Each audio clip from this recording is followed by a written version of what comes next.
Natitila na ng ulan ngayon. Grabe, biglang lakas, bigla namang hinto. At saka ayan, umaraw na naman uli siya. So, tuloy-tuloy ang aking pagbablog guys. At ang vlog ko ngayon ay ang aking 14 years old na desert rose. Yung aking kalachuchi. Ayan. So, ito na yung aking kalachuchi mga guys. Ayan o. Ayan. Paikot natin muna. Ito yung dulo niya. Actually, pinutul-putulan ko na ito eh. Dapat hahaba pa ito ng ganito kahaba. Pero hindi siya pataas ha. Pa-sides lang yung haba niya. Kasi nga, ano nga siya, para siyang dwarf or bonsai. Kung makikita nyo ito oh. Yan. Yan, ang laki ng trunk niya oh. Ang tawag nito eh, Adenium arabicum. Pagka ganitong mataba yung kanyang trunk. Ayan oh. Ang taba-taba niya. Yan. 14 years old na sa akin to guys. Yung aking kalachuchi na ito. Yung aking desert rose na ito. Bago magsara yung Manila seedling doon sa EDSA. Yun, nabili ko to. So, hanggang ngayon buhay pa siya. Ayan oh. Ang ganda ng mga bulaklak nito guys. Pag kaya talagang nasisikatan siya ng araw. Ito oh. Ayan. Kulay pink. Ang ganda ng mga bulaklak nito. Ayan. Hindi naman siya mahirap alagaan. Siyempre, mga kalachuchi hindi mahirap alagaan, di ba? So, iba-ibang klaseng kalachuchi. Ito siya, dwarf itong nabili ko. So, hindi talaga siya nalaki. Ganito lang siya. Kung magsanga-sanga siya, kakalat lang siya ng ganyan. Pero binabawasan ko lang siya. Ayan. Ngayon, ang dami kasing mga nakatira dito sa kanya, oh. Ano to, Mother of Millions. Alam niyo naman yung Mother of Millions kung saan-saan na lang sila tumutubo mula nung nagkaroon ako ng tanim dito sa pinakapaso at saka dito sa ilalim ng pot na pinagsasahuran ko na flat na ano, na clay pot. Ayan oh. Yan. O diba? Yan. Ito yung talagang original na mga adenium. Ngayon, yung mga adenium na iba, parang clone, iba-ibang kulay ng bulaklak, at saka, may grafted na rin. Bunutin na natin to mga guys. Oh. Ang dami, oh.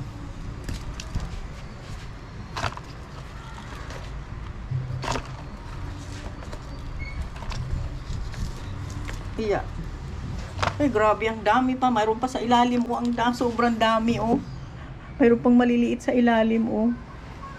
Diyos ko. Ayan. Ay, ang daming maliliit. So, kailangan matanggal lahat yan pala.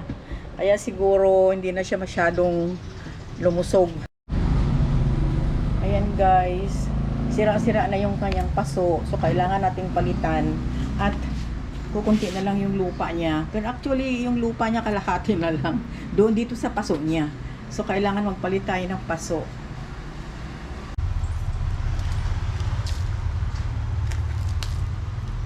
Ito yung kanyang ugat, guys. Ayan, oh. For 14 years, ito lang yung ugat niya. Ayan, oh. Ang liit ng ugat. Yan. Oh, ha? For 14 years, ito lang yung ugat niya. Sa laki ng trunk niya, oh. Laki, oh, diba?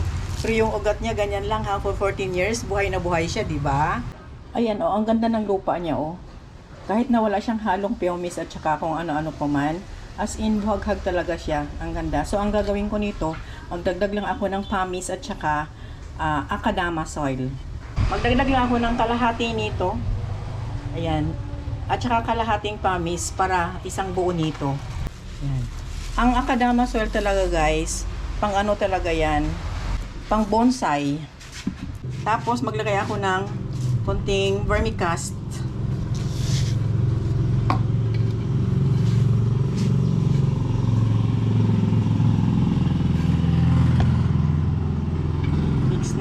Mix lang.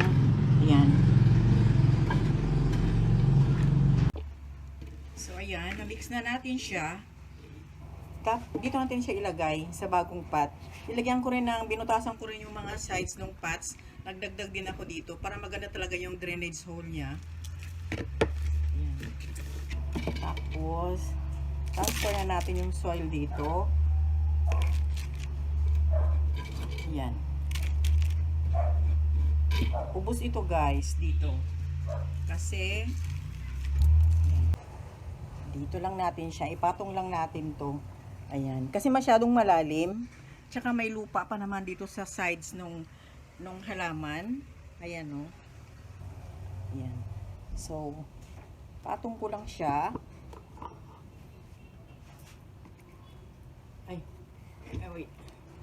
Ayan. Tago natin yung ugat. Ayan.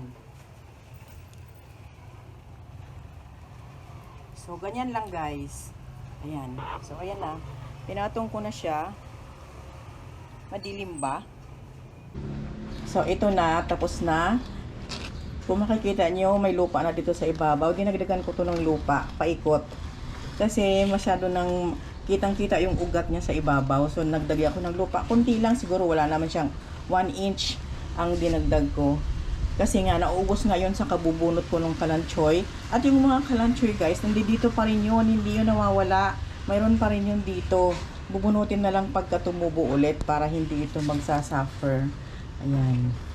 So sa ngayon, hindi ko muna ito didiligan dahil may transplant shock pa siya. So, papahingain muna natin. Siguro mga 2 or 3 days bago ko to diligan. At dito muna siya mag-stay. Hindi ko muna siya ibalik doon sa pinaglagyan ko sa kanya. Doon sa northwest ng aking bahay dahil ang araw doon from morning hanggang afternoon mayroon siyang nakukuha, lalo na sa afternoon. Talagang mainit na mainit doon kasi nandoon sa north yung araw sa ngayon. So nakakakuha siya ng talagang full sun the whole day. So yun ang gusto niya, nakakuha siya ng full sun the whole day. Kaya lang nauubos yung kanya mga bulaklak sa ngayon kasi nagtatag-ulan, di ba? Ayan, pero meron namang bagong sibol din na uubos kasi sa panay ang ulan.